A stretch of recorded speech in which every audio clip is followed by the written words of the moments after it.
Hi, welcome to Master Your Life, the show of insight, intelligence, and inspiration, where we ask you each week to consider who is it you are right now and who is it you would really love to be. I'm host Leah Mattinson, joined as usual by my wonderful co-host, Dr. Howard Rankin. Howard, how are you doing today? I am very good, thank you. And a really interesting piece that I read and then shared with you that appeared on BBC on the news site, which was titled "Willpower Not to Blame for Obesity."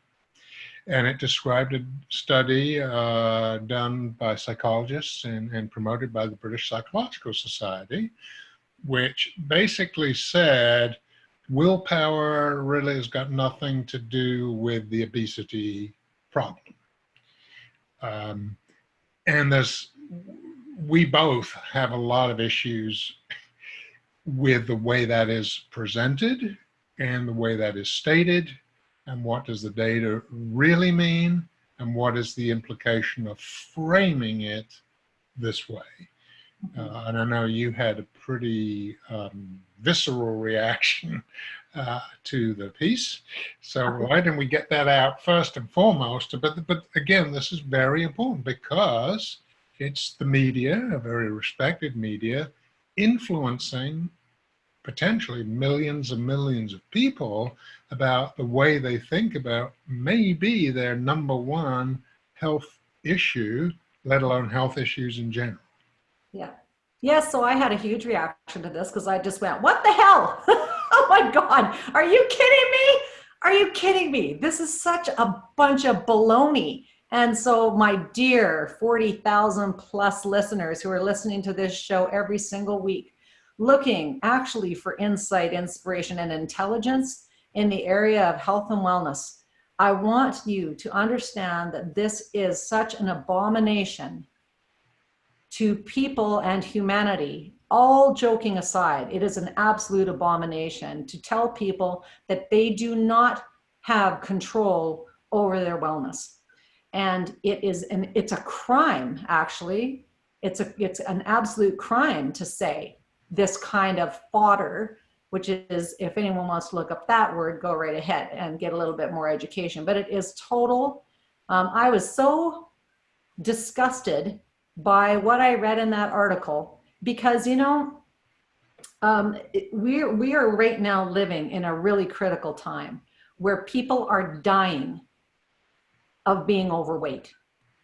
They're dying of it. It's not about fat shaming. It's not about somebody else calling you a name. It's not about schoolyard bullies, which the comedians would have you direct your attention to, is all this fat shaming baloney.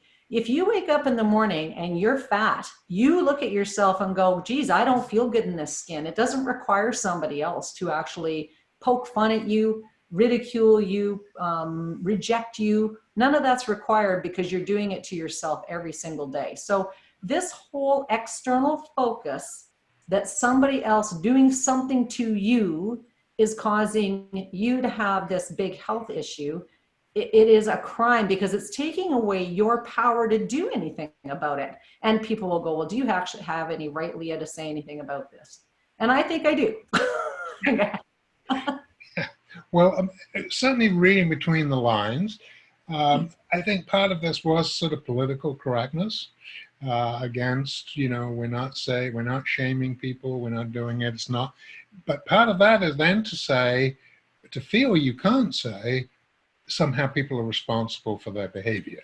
And then you look for these other variables like socioeconomic status, all sorts of other sociological variables, and say, you see, that's really what it's related to. Mm-hmm. But that is, in many ways, a disconnect, because it doesn't mean you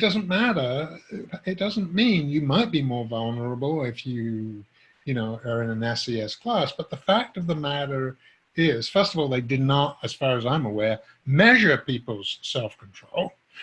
I don't think there was any data about self-control. Mm-hmm. And as you know, a lot of people in this business just disclaim self-control whatsoever. which I Right. think is really damning to them. Um, and, you know, it's so misleading. So you can look at things from a sociological perspective, but does that say anything about self-control? No, it really doesn't. Um, Now we know there's all sorts of variables that make things for some people a little easier, for some people a little more difficult. But it really doesn't matter in the sense that every individual ultimately is responsible for their own health and wellness. Right. Because it looks like, and the article supports that we should be looking to our parents and blame them. We should look at where we were raised and blame that. We should look at the food that was available and blame that, or our own, lack of whatever and blame that. There's always this blaming some external thing. And guys, I've been there, done that, got the shirt. So I understand the psychology that goes behind that. The sad fact is that when we, early in my counseling career, so I've been coaching I was doing the math now, over 30 years.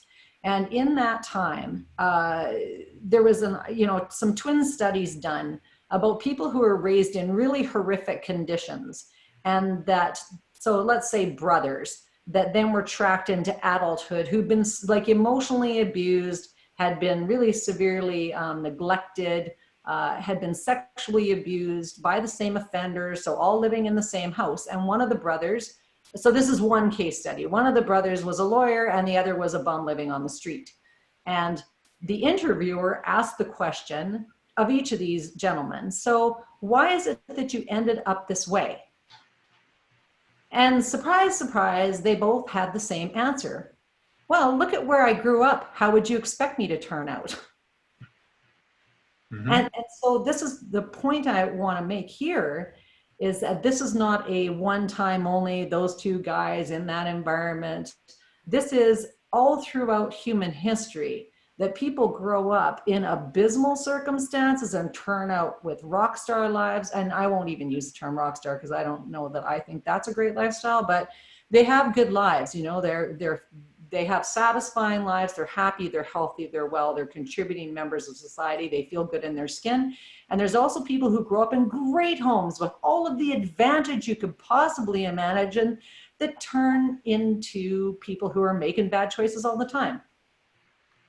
So the problem with this kind of article, Howard, in my opinion anyway, is that really it does a disservice to people in saying that some sort of environment is going to make me turn out some way.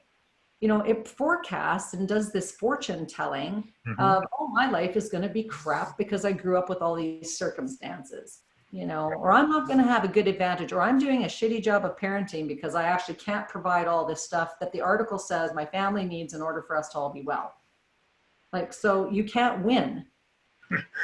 Right. I mean, and again, that's the problem with trying to come up with sociological causes, quotation mark. Right. They're just associations anyway, under the best of circumstances. They are associations, right? And, I don't think either of us would doubt that there are some sectors of the population that do have it harder, do have to deal with more stuff, but I know a lot of people whose success and drive came from dealing with adversity. Okay, so you can't just assume that somebody's in this category. This category typically is worse off. Therefore, that person is, disadvantaged and is doomed to, all of that. And it really it does many things, but one thing it does do is it takes away that issue of personal responsibility and makes it seem as if everything is driven by sociological factors. Yes. Yeah. It's a wonderful point, and the most resilient people in the world often go through the toughest times. It'd be nice to not have to go through those tough times. That would be great. In the world, though, there is just that stuff. So part of the other thing that I think is so disturbing, though, about this article is that it's an actual association of psychologists that are backing this thing. And so if you're somebody who is apt to default to listening to your medical professionals, then you might actually look at that article and go, doesn't really sound true to me, but it was put out by the Psychologists Association of da-da-da, so it must have some merit. There must be some truth to it. And so this is the danger, right? Is you kind of got to go, do you really got to give it merit, or do you actually got to go, sounds a little bit like hogwash? And there's my farm analogy. And then to, kind of go, what would actually be serve me better is part of the idea of blaming anything else for what we create in our life. We can look at the circumstances even up to right this second around our health and wellness. We might not be that happy with our weight. We might not be that happy with our environment. We might not be happy with our bank account. Like all those things are a direct, they've been created by what we believe in our life and what we're living. So if we try to blame it to something external, it's really hard to change it. When you go, hang on a minute, could I actually fix that myself and take personal responsibility for the things that we want to create, including a great body, like whether that's for strictly vanity or you don't want to have a heart attack. Either way, doesn't matter to me. But when you're handing the authority over to somebody else, and if you read further in the article, it's actually like the psychologists are now going to be training other medical professionals to be able to help treat people with obesity. But if they're treating people, with obesity, because that's now what you're with it, then you've been treating these people now for decades, and look at the result you got, medical professionals. We're fatter than we've ever been. We're more addicted to food than we've ever been. We're more addicted to alcohol, drugs, porn, prescription medication, being in systems than we have ever been. And this is what happens when you get into medical systems and thinking, or any system, and think that it's actually going to resolve your issues for you. It isn't. And that's true. And also there are some other fundamentals. Even if you were to accept to some level, okay, there are these factors that are associated with it, that still says nothing, zero, about how to treat it, okay? The things that, create a problem, the things that maintain a behavior, and the things that change a behavior are totally different, okay? So the answer, if you say, oh, well, obesity is really about the class you're in, so the only way I can become, slimmer is if I move up in the socioeconomic scale, that's nonsense, okay? There are many different things. There's a big difference between what starts something and what's going to fix it. Right. And you and I have talked about this, and I've been in both of these shoes and identities, and I totally agree with it. Psychologists are looking back at what causes it, but for almost every problem, the issue isn't what caused it, is what am I going to do about it? And those two things are not, surprisingly, maybe to most people, there's often very little overlap between what caused it and what you're going to do about it. Right? Right. Yes. Yeah. If you caused your foot problem because you ran too much with the wrong posture, okay, what does that mean? You're never going to run again? It's baloney, of course. It's bullshit. Okay, so that's a huge mistake to think that what the things that cause it, quotation mark, and really in studies, when you talk about causation, you've got to be really careful because almost all studies are not about causation, they're about association. Okay? They don't cause it, there's an association between these two things. Who knows what that might be, right? But again, why does that really matter if the solution to it really has very little to do with what caused it? Yes. And so then we end up caught up talking about the causes and never getting into fixing or resolving the issues, into what, the real causes are. You can't possibly, even in your own life, look back and actually say, my big problem started right with this point here, and then draw a straight line. Like, it's such a tangled up ball of anything. So if you try that, even for yourself, and then to look at somebody else and imagine that you could even in some sort of small way, figure out what caused all of their stuff. It's an impossible task. So it's a really good way to stay distracted totally from getting what you want in your life. So you're in this distracted phase looking in the rearview mirror all the time, while meanwhile your beautiful car, which is you, is driving off into the weeds because you didn't keep your eyes on the road of what you really wanted to create. And so I'm hoping with this one episode of this show today, that we can actually take people's eyes off of that prize, off of that thought, off of the getting stuck and staying stuck in the stuff that they've been stuck in, and just kind of going, okay, then, if it was true that nothing that I did up to this point, no experience that I had up to this point, that I could unravel it enough to actually make my life look the way that I wanted it to look today, then now what do I do?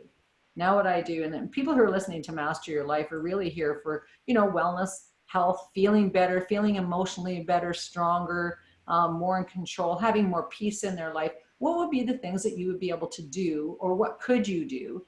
Well, first of all, if you've got health issues, which is this particular article is talking about people who are overweight and obese. We have 40,000 listeners between the US and the UK. So we know that if you're listening to the show, that half of you are actually a part of this study, because the study was based in the UK.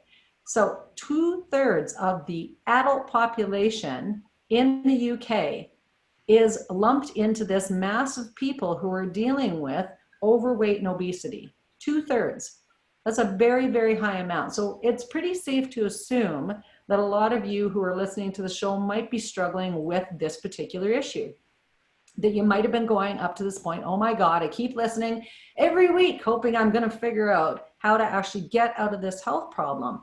And again, whether it's for vanity, we don't care.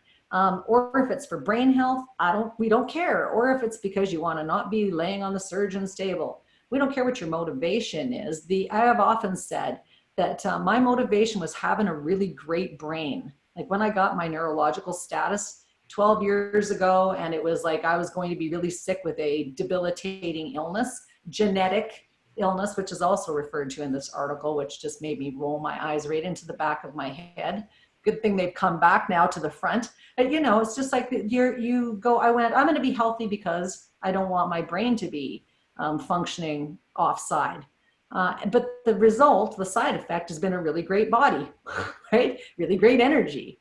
So it doesn't matter what your reason is, but you got to figure out what your why is. And then you need to get in a group or on a call or with some coaches that can actually help you to transform your health problem.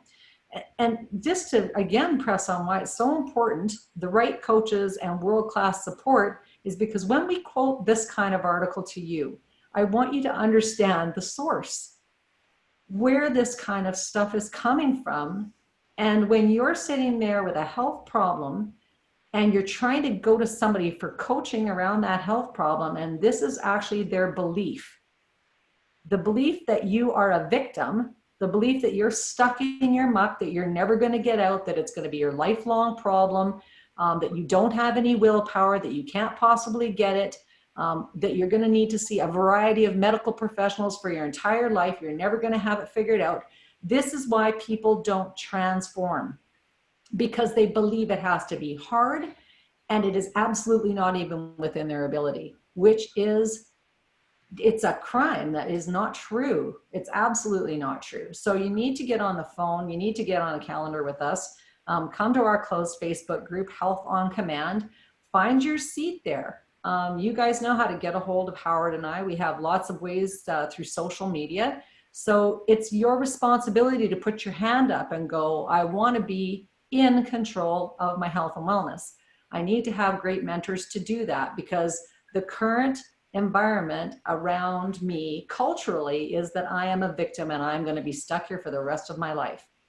Because you know what? I wonder what's going to happen a year from now when you open up the newspaper and it is not 2/3 of the population that is now suffering with this overweight and obesity, but it's now becoming 90%, 99%. Like, who's going to take care of who in a system where everybody has really critical illnesses? There's going to be nobody. Mhm. right? So yeah, it is important. And, yeah, absolutely. And so many things to be said about this. We've talked on the show several times Mhm, that even if you were a victim of whatever, mhm, you still have that responsibility and power to mhm. change it if you want to, right? So Yeah. even if you were, it's irrelevant, actually. Not to your mindset, because that would need to change. But if you change that, you can change almost everything, anything about you. So Mhm. even if you were, and we're having some doubt about whether you are, just calling you that is absolutely the worst thing you can do for yourself. And Mhm. here we have people sort of implying that. Again, I'm not sure how much sort of political correctness comes into that. We're not shaming anyone. We're not shaming anyone at all. All we're saying is, hey, if you're obese, you definitely have some health risks and all sorts of other things. And if you want to, you can change that. You have that power.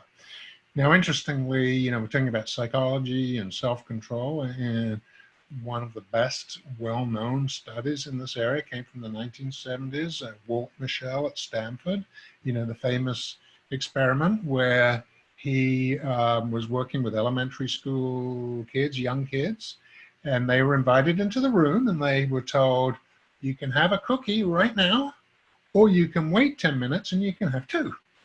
Mhm. So some kids said, no, I got to have it right now. And the other kids, no. They followed these kids for years through their life. Mhm. And guess what? The kids who demonstrated that level of control, if you will, stopped them being impulsive and said, oh, I'll wait a few minutes and I'll get two, actually did better on many, many life variables. So this notion that self-control is not important is sheer nonsense, Mhm. really. And you can develop it. I mean, this is the thing. It's not you either have it or you don't. You develop it as you go through life. You can. You can make that choice. Absolutely. Uh, and if for whatever reason you have developed some poor behaviors that are now have an infrastructure in your brain because the neural pathways now are there, you actually do have to work to change those, right? Right. And that's what developing self-control is about, Mhm. is changing those pathways in the brain so you get control, not this habit has developed and you're not even thinking about Mhm. Mhm. Yeah, and so the outplay in your lives right now, guys, if you're listening to this, and the play out also in your family's lives, um, really is when you're talking about overweight or obesity. So I mean, we've talked about this on many shows, but this might be the first time you're listening. So just being mindful of that. That I used to think when I was over 100 pounds overweight that I thought that I was morbidly obese or obese because the 100-pound mark. That was what I thought it was. And then surprise, surprise, I, got a little wiser and more informed and went, oh my God, obese is actually can be 30 or 40 pounds. This was shocking to me because the whole time that I was gaining weight, I thought, well, I'm not fat yet. I'm not really fat yet. I'm not obese yet. Um, I can still find clothes that fit me right now. I don't have any major health problems yet. But when I found out afterwards that it's like 30 or 40 pounds is actually obese. And then I started linking, oh, obesity actually leads to all of these really horrible outcomes that I went, oh my God, I was so far over being obese that I was into a whole other specialized category of fatness. And so it is absolutely not about shaming. It is 100% about the opposite of that, which is going, I need to be totally in love with myself. How am I going to do that? With all of this, with people saying to me, you look great, and me going, that is a straight out lie. And it is. I know you're lying to me. So why are you lying to me? Like, who do you think is feeling good as a result of this conversation? Because I don't. I know you're lying. I look terrible. I look like I'm 100 pounds overweight because I am 100 pounds overweight. And there's no amount of clothing that I can put on that is actually going to make me look better. I know that. And I sure as hell don't feel good. I feel terrible. So I think that the shame really is when people don't say things more like this. You don't look very good. How uncomfortable are you right now in your skin? Well, yeah, I'm fairly uncomfortable. Like, how much pain are you having in your body right now? Well, actually, quite a bit. How many headaches do you have daily? How do you feel about yourself when you roll out of bed in the morning? I don't know. I'm sore. Everything hurts all the time. I don't feel like going on holidays. I don't feel like getting my picture taken. I don't feel good in my own skin. And that is not about anybody else saying anything. It is about how you feel when your body is carrying around too much weight. And so to blame this or to put this on somebody else external to say they're shaming you I don't even understand that. It does not do the person who is having the health problem any favors to lie about it, because the person with the health problem knows they have it. We know it.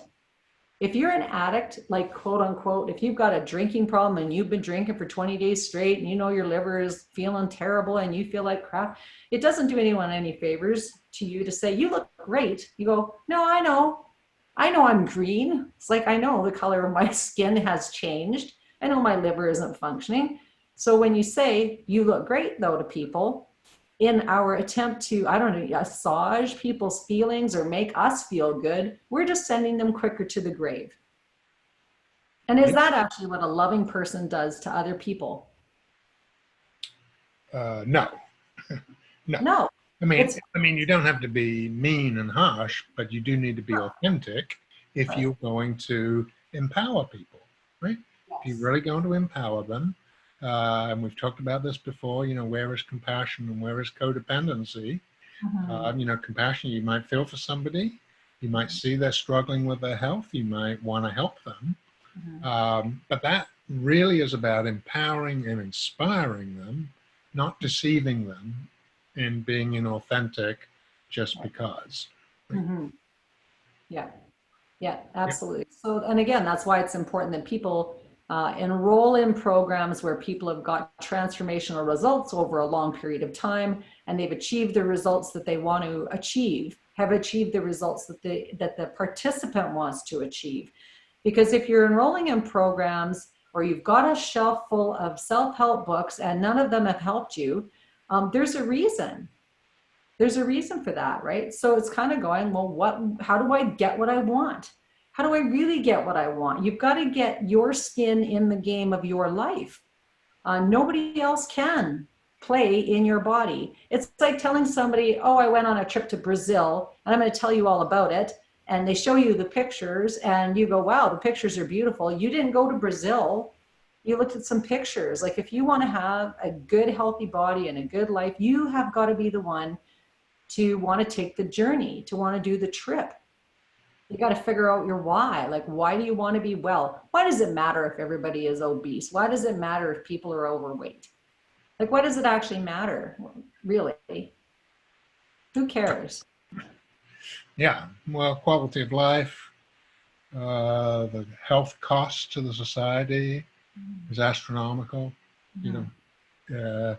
So that impacts everything because services have to be paid for, however you do it, whatever system you're working in. So the health, physical health of a nation is a huge economic consideration and variable. Um, People a lot of the time don't think about that, but it is. And of course, your own individual quality of life, the people around you, your kids, your friends, your spouses, your workmates, potentially are all influenced by that. Your relationships are influenced by that. And it just goes on and on and on. And the problem is, human beings live in the present and they're very okay with adapting. And when you adapt, you accept stuff that honestly is not really acceptable. And of course, then you don't even project and think because we don't like to think about the future. We discount it a lot and we say, oh, it'll be okay. And so you can be, in your 40s and say, yeah, I know I'm obese, but yeah, I know it's meant to give me, greater chance of death and cardiovascular disease. I don't really care about that. But are you going to care about that at 60 when that reality is about to hit you? Mm-hmm. When you're told your cardiovascular system is in disrepair, you're in serious problems, you're going to need, whatever it is. Mm-hmm. Are you going to feel quite so blasé about it then? The answer is, of course, no. You're Mm-hmm. not. Yeah. And I think too that, what's an incredible uh, conversation to have with yourself is to say, what does it matter to me? And write it down. Like, write down what it matters to you to have great health and happiness. I was just meeting with a, a former retired RCMP officer here before we did the recording of the show for this week. And he is almost 60 years old. We were just chatting about this article because I was so incensed, and he's known me for many, many years. We worked together, and anyway, so I was just sharing the article with him, and he has put on some weight in the last number of years, and so we were talking about that, and I said, so what does it matter to you that you're overweight? Like, would you do this? Would you want to lose weight for any noble reason? Or would it be strictly vanity? Like, would it strictly because you go, I want to actually look like a hot RCMP officer. I want to look like I looked when I was 30 and 40. And he said, totally, I would only want to do it because I would look hot. And so it's just kind of really going, people have a lot of different reasons for why they would want to do it. You don't have to lose weight or get in shape or feel good or not be a burden on the system if you don't care about that. If you care about that, awesome. If that's the noble sort of uprising in you, awesome. But if it isn't, if you're strictly doing it because you want to look hotter, do it for that reason. Yay! Like, do it for whatever the heck reason that you want, but find the reason.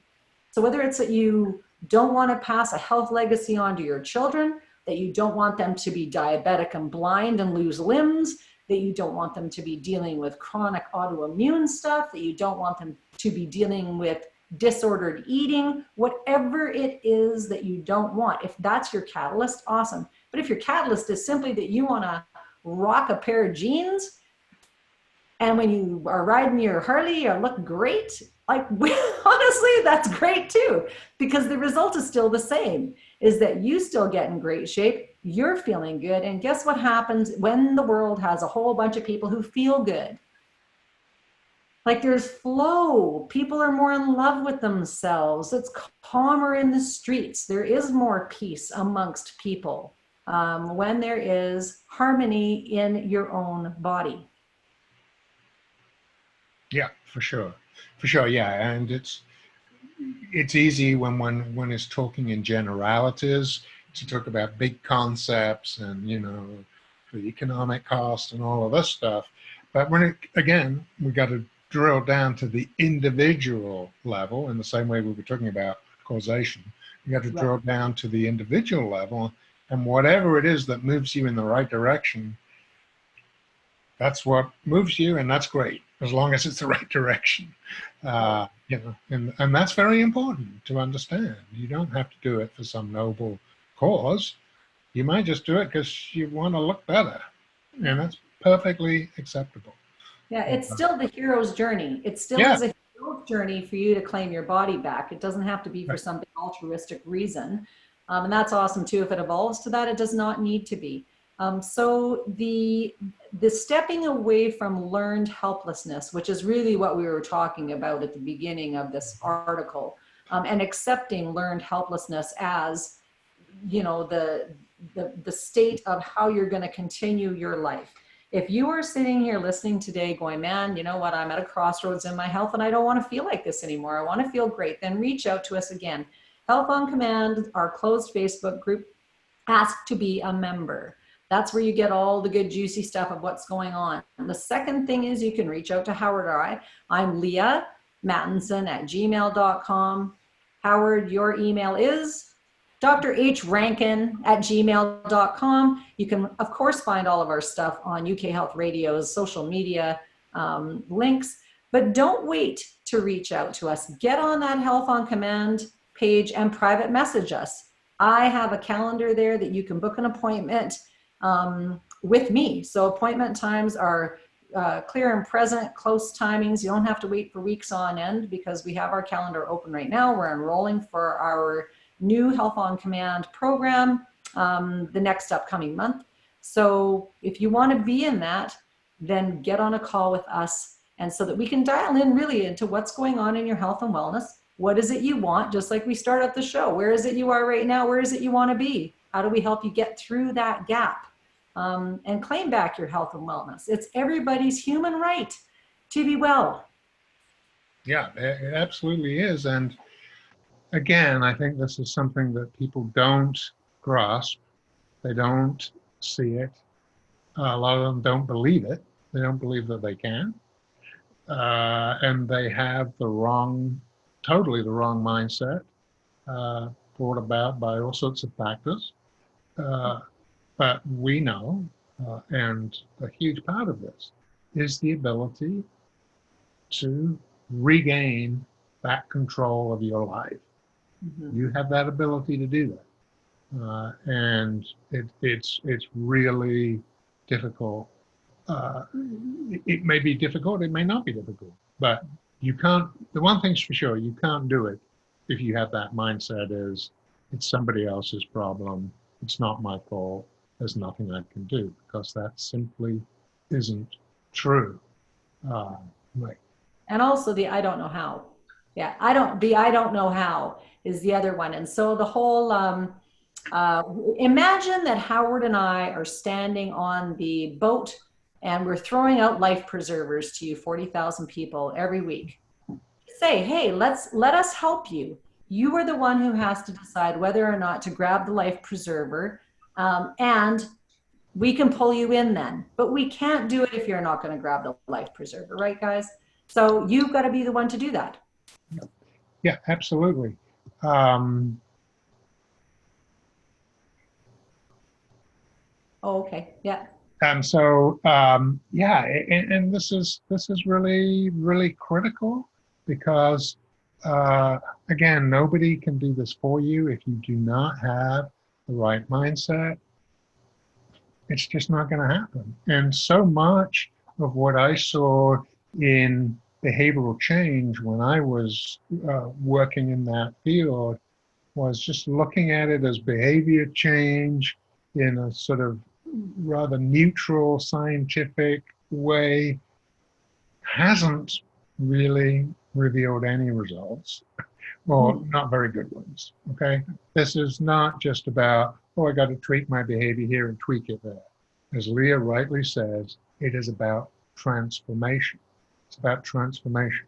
It's about you taking charge of your life, understanding why you want to do that, and there are many reasons for that, really being engaged in it, getting fantastic support and guidance in how to do that and on your journey.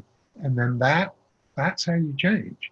But you don't change by saying, okay, well, I'm going to have a few less calories today and for the next, that's not change. And we know that just really does not work. Again, remember, there's a difference between the things that start a behavior, there's a difference between things that maintain it, right?